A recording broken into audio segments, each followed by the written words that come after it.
નમસ્કાર વિદ્યાર્થી મિત્રો, આજના વિડીયોમાં ધોરણ 7 ગુજરાતી દ્વિતીય સત્રાંત પરીક્ષા 2024 જે તારીખ 13/4/2024ના રોજ યોજાવાની છે. સમય 8 થી 11, કુલ ગુણ 80.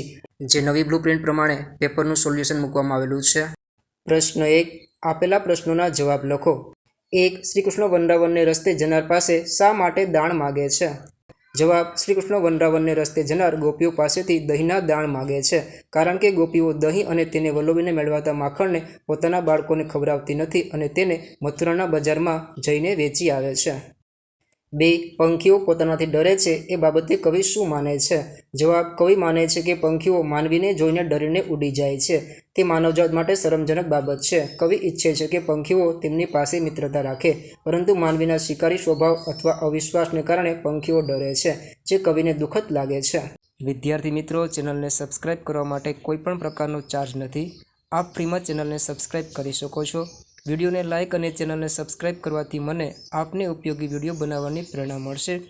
માટે ચેનલને સબસ્ક્રાઇબ કરવા નમ્ર વિનંતી. 5. બકુબાને ચૂરણવાળાનો સ્વભાવ કેવો લાગે છે? શા માટે? જવાબ: બકુબાને ચૂરણવાળાનો સ્વભાવ બટાકા જેવો લાગ્યો છે. બટાકો જેમ રીંગણ, દૂધી, કારેલા, શક્કરિયા, ટમેટા તેમજ વટાણા સાથે મિક્સ થઈ જાય છે, તેમ ચૂરણવાળા શેઠ પણ મળતાવળા છે. મોટા માણસથી લઈને નાના સામાન્ય માણસ સાથે ભળી જાય છે. સ્ત્રીઓ, પુરુષો તેમજ બાળકો સૌમાં ચૂરણવાળા શેઠ માનીતા છે. પ્રશ્ન 2, નીચે આપેલી કાવ્ય પંક્તિનો વિચાર વિસ્તાર કરો. 1. પારકી આસ સદા નિરાશ.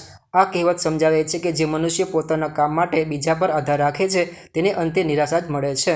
સ્વાવલંબન એ જ સુખની ચાવી છે. જ્યારે આપણે કોઈ કાર્ય માટે બીજાની મદદની રાહ જોઈએ છીએ, ત્યારે તે વ્યક્તિ પાસે સમય ન હોય અથવા તે મદદ કરવાની ના પાડી દે તો આપણું કામ અટકી પડે છે અને આપણો સમય બગડે છે. જે વ્યક્તિ પોતાના બાહુબળ અને પુરુષાર્થ પર ભરોસો રાખે છે, તેને જ સફળતા મળે છે. એટલે જ કહેવાયું છે, આપ સમાન બળ નહીં અને મેઘ સમાન જળ નહીં. જીવનમાં પ્રગતિ કરવા માટે આપણે પોતે જ મહેનત કરવી જોઈએ. 2. નિષ્ફળતા જ સફળતાની ચાવી છે. અર્થ: નિષ્ફળતા એ અંત નથી, પણ સફળ થવા માટેનું એક પગથિયું છે. સમજૂતી: જ્યારે આપણે કોઈ કામમાં નિષ્ફળ જઈએ છીએ, ત્યારે આપણને આપણી ભૂલો સમજાય છે. એ ભૂલો સુધારીને ફરી પ્રયત્ન કરવાથી ચોક્કસ સફળતા મળે છે. થોમસ એડિસન હજારો વખત નિષ્ફળ ગયા પછી બલ્બની શોધ કરી શક્યા હતા. માટે નિષ્ફળતાથી ડરવાને બદલે તેનાથી શીખ લેવી જોઈએ. પ્રશ્ન 3a, આપેલ વાક્યમાં રેખાંકિત પદની સંજ્ઞા ઓળખાવો. 1. મીરાના પદો મને ગમે છે. મીરા વ્યક્તિવાચક. 2. દૂધનું દૂધ ને પાણીનું પાણી. દૂધ, પાણી દ્રવ્યવાચક. 3. સભામાં ચોપો પડી ગયો. સભા સમૂહવાચક, ચોપો ભાવવાચક. 4. ઘરમાં અનાજ છે. અનાજ દ્રવ્યવાચક. 5. છોડ ઉપર ફૂલ બેઠા છે. છોડ જાતિવાચક, ફૂલ જાતિવાચક. પ્રશ્ન 3b, નીચે આપેલા વાક્યોના પ્રકાર જણાવો. 1. હું પુસ્તક વાંચું છું. વિધિ વાક્ય. 2. હું પુસ્તક વાંચતો નથી. જવાબ: નિષેધ વાક્ય. 3. તમે ક્યારે આવશો? પ્રશ્ન વાક્ય. 4. વાહ, કેટલું સુંદર દ્રશ્ય. જવાબ: ઉદ્ગાર વાક્ય. 5. તેનાથી હસાયું. જવાબ: ભાવે વાક્ય. ક. નીચે આપેલ શબ્દ યોગ્ય સ્થાને ગોઠવી ખાલી જગ્યા પૂરો. 1. ટેબલ ખાલી જગ્યા પુસ્તક છે. જવાબ: ઉપર. 2. શાળાની ખાલી જગ્યા બગીચો છે. જવાબ: પાસે. 3. બોળી ગાય ખાલી જગ્યા જ અમારું કુટુંબ નભતું. જવાબ: ઉપર. 4. ઘરની ખાલી જગ્યા કૂતરો બેઠો છે. જવાબ: બહાર. 5. રમેશ કરતાં મહેશ ખાલી જગ્યા હોશિયાર છે. જવાબ: વધારે. પ્રશ્ન 4a, લીટી દોરેલ શબ્દની જગ્યાએ કૌંસમાં આપેલા શબ્દોનો ઉપયોગ કરી વાક્ય બનાવો. 1. વડીલોના કર આશીર્વાદ માટે ઉઠતા હોય છે. હસ્ત. જવાબ: વડીલોના હસ્ત આશીર્વાદ માટે ઉઠતા હોય છે. 2. છોડવાઓને નિયમિત જળ આપવું જોઈએ. પાણી. જવાબ: છોડવાઓને નિયમિત પાણી આપવું જોઈએ. 3. શાળાના ઉદ્યાનમાં જાત જાતના પક્ષીઓ આવે છે. ઉપવન. જવાબ: શાળાના ઉપવનમાં જાત જાતના પક્ષીઓ આવે છે. ચેનલ પર નવા હોય તો લાઇક, શેર અને સબસ્ક્રાઇબ કરવાનું ભૂલશો નહીં. અને હા, આપના અન્ય મિત્રોને પણ આ વિડીયો જરૂરથી શેર કરજો. બ. નીચેના શબ્દ સમૂહ માટે એક શબ્દ લખો. 1. જિંદગીનું વૃત્તાંત. જવાબ: જીવન ચરિત્ર. 2. સામાન્ય લોકોમાં ચાલતું નૃત્ય. જવાબ: લોકનૃત્ય. 3. તાપવા માટે ફૂસ વગેરેનો લગાડેલો અગ્નિ. જવાબ: તાપણું. 4. ઘણા કાળથી ચાલ્યો આવતો રિવાજ. જવાબ: પરંપરા. 5. નવરાત્રિનો સમૂહ. જવાબ: નવરાત્રિ. પ્રશ્ન 5a, આપેલ વાક્યમાંથી ભાવનાત્મક શબ્દ શોધી તેનો ઉપયોગ કરી બીજું વાક્ય બનાવો. 1. રમતમાં હારી જતાં સોનલ નિરાશ થઈ ગઈ. નિરાશ, પરીક્ષામાં ઓછા ગુણ આવતા હેતલ નિરાશ થઈ ગઈ. 2. આટલી ભયાનક આગ જોઈને પણ બાળકો હિંમત હાર્યા નહીં. ભયાનક, અમે રસ્તામાં એક ભયાનક અકસ્માત જોયો. 3. રવિભાઈના ઉત્સાહનો પાર ન રહ્યો. ઉત્સાહ, બાળકોના ઉત્સાહને જોઈને શિક્ષક પણ ખુશ થઈ ગયા. પ્રશ્ન 5બ, આપેલ પરિસ્થિતિને આધારે સંવાદ લખો. 1. અકસ્માત અંગેનો મિત્ર સાથેનો સંવાદ. અક્ષય, પાર્થ, આ નેહાને તો ઘણી ઈજા થઈ છે, આપણે તેને મદદ કરવી જોઈએ. પાર્થ, પણ આપણે શાળાએ જવાનું મોડું થશે અને સાહેબ આપણા પર ખીજાશે. અક્ષય, અરે સારું કામ કરવા તો સાહેબ ન બોલે, આપણે નેહાના ઘરે સમાચાર આપવા જોઈએ અને તેની સારવાર માટે તેને દવાખાને પહોંચાડવી જોઈએ. પાર્થ, હા ચોક્કસ.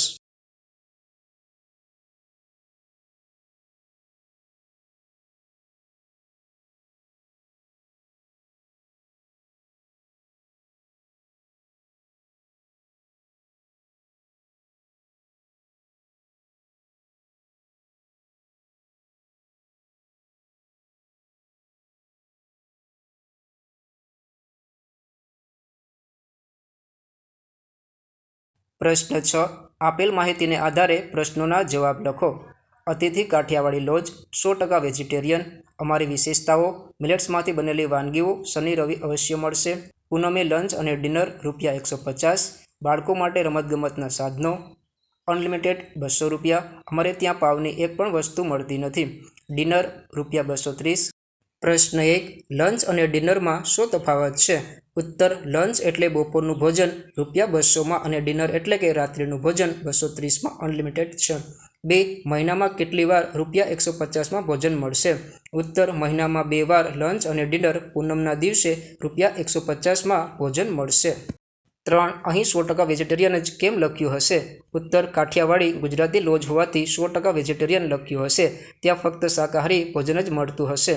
4. તમારે બમણા રૂપિયા ક્યારે ચૂકવવા પડશે? ઉત્તર: ભોજનના અંતે થાળીમાં એઠું મૂક્યું હશે તો. 5. અનલિમિટેડ એટલે શું? ઉત્તર: અનલિમિટેડ એટલે વ્યક્તિને જેટલું જમવું હોય તેટલું જમી શકે. પ્રશ્ન 7. ચિત્ર જોઈ તેનું વર્ણન 7-8 વાક્યોમાં લખો. આ ચિત્રમાં નાળિયેરનું એક ઝાડ છે. ઝાડ ઉપર નાળિયેર છે. એક દિવસ એક જોકરને નાળિયેર લેવાનું મન થયું, પણ નાળિયેર તો ઊંચે હતા. એને લેવાય કેવી રીતે? એને એક વિચાર સૂઝ્યો. એની પાસે એક પૈડાવાળી સાયકલ હતી. એ સાયકલ ઉપર ચડ્યો. મિત્ર સાયકલ પકડી રહ્યો, છતાં એ નાળિયેર સુધી પહોંચી શક્યો નહીં. વળી પાછો એ બીજા એક મિત્રને મળ્યો. એની પાસે ટેમ્પો હતો. એ ટેમ્પા ઉપર પગ ટેકવીને ઊભો રહ્યો. એના ખંભા ઉપર જોકર ઊભો રહ્યો અને એના ખંભા ઉપર ત્રીજો મિત્ર ઊભો રહ્યો. ચિત્રમાં આપણે એ ત્રણેયને જોઈ શકીએ છીએ. પણ એવું બન્યું કે ટેમ્પો સહેજ આગળ ખસી ગયો. એનો પગ લથડ્યો. તે નીચે પટકાયો. સાથે બે મિત્રો પણ પટકાયા. હાડકાં ખોખરા થઈ ગયા. પ્રશ્ન 7બ. નીચે આપેલા શબ્દોનો ઉપયોગ કરી 7-8 વાક્યોમાં ફકરો લખો. ઉત્તર: વેકેશનમાં હું પરિવાર સાથે દિલ્હી પ્રવાસે ગયો હતો. ત્યાં અમે લાલ કિલ્લો, કુતુબ મિનાર અને ભારત ગેટ જેવી વિશ્વવિખ્યાત જગ્યાઓની મુલાકાત લીધી. આ સ્થળો માત્ર ઐતિહાસિક નથી, પણ આપણા દેશની સંસ્કૃતિને લગતું અમૂલ્ય વારસો પણ રજૂ કરે છે. આવા પ્રવાસો જીવન ઘડતર માટે ખૂબ ઉપયોગી બને છે. જુદી જુદી જગ્યાની માહિતી મળે ત્યારે આપણે વધુ સમજદાર બનીએ છીએ.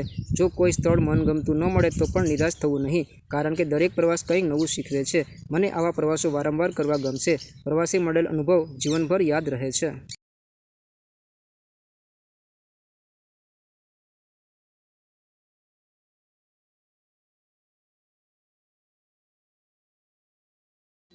પ્રશ્ન 8. આપેલ વિષય પર નિબંધ લખો. કોઈ પણ એક. 1. મેં કરેલો પ્રવાસ. પ્રવાસ એ જીવનમાં આનંદ મેળવવા અને નવું શીખવા માટેનો શ્રેષ્ઠ રસ્તો છે. ગયા વર્ષે મેં મારા મમ્મી પપ્પા અને મિત્રો સાથે રાજસ્થાનના પ્રખ્યાત હિલ સ્ટેશન માઉન્ટ આબુનો પ્રવાસ કર્યો હતો. અમે વહેલી સવારે ખાનગી બસ દ્વારા અમદાવાદથી રવાના થયા હતા. રસ્તામાં આવતા પહાડો અને તેની આસપાસની કુદરતી વનરાજી જોઈને મન પ્રફુલ્લિત થઈ ગયું હતું. આબુ પહોંચતા જ ત્યાંની ઠંડી અને આહલાદક હવાનો અનુભવ થયો, જેણે અમારો થાક ઉતારી દીધો. આવા જ ઉપયોગી અને મહત્ત્વના વિડીયો મેળવવા વિડીયોને લાઇક અને ચેનલને સબસ્ક્રાઇબ કરવાનું ભૂલશો નહીં. અમે દિલવાડાના દેરા જોયા, જ્યાંની આળસ પહાડની ઝીણી કોતરણી અદ્ભુત અને બેનમૂન હતી. ગુરુ શિખર પરથી આખા આબુ શહેરનો નજારો ખૂબ રળિયામણો અને સુંદર દેખાતો હતો. સાંજે અમે સનસેટ પોઈન્ટ પર ગયા અને અસ્ત થતા સૂર્યનું મનોહર દ્રશ્ય નિહાળ્યું હતું. પહાડોની વચ્ચેથી આથમતો સૂરજ જાણે આકાશમાં રંગોની હોળી રમતો હોય તેવું સુંદર દ્રશ્ય સર્જાયું હતું. અમે ત્યાંના સ્થાનિક બજારમાંથી હસ્તકળાની ચીજો અને રાજસ્થાની પોશાકની ખરીદી પણ કરી હતી. રાત્રે ઠંડીમાં ગરમાગરમ ભોજન લેવાનો અને મિત્રો સાથે ગપ્પા મારવાનો આનંદ કંઈ અલગ જ હતો. આ પ્રવાસ દરમિયાન અમને રાજસ્થાનની સંસ્કૃતિ અને ઇતિહાસ વિશે ઘણું બધું જાણવા મળ્યું. આ પ્રવાસની મીઠી યાદો આજે પણ મારા હૃદયમાં એક સ્મૃતિ સંભારણા તરીકે તાજી છે.